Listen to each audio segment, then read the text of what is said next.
首先，你需要將功課發送俾要收功課的全班學生。你可以設定 AI 批改回饋內容的水平。發送成功後，在批改頁面點擊進入呢份功課。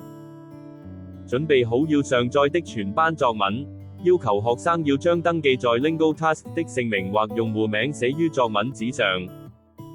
從右上角的操作按鈕中可以匯入全班作文 PDF 檔案。等待半分鐘左右，人工智能會幫你拆分 PDF，並匹配到每一個學生。你可以點擊放大作文紙進行檢查。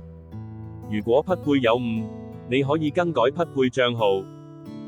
你可以為單獨某份作文標記已檢查，然後如此類推檢查所有作文。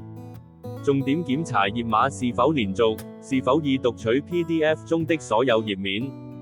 確認頁碼與學生帳號匹配無誤後，點擊右上角按鈕提交內容。等待2-3分鐘後，你就會收到文字識別結果。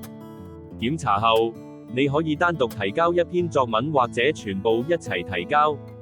而家 AI 改緊全班作文，我哋同樣可以幫遲交功課嘅學生單獨匯入作文。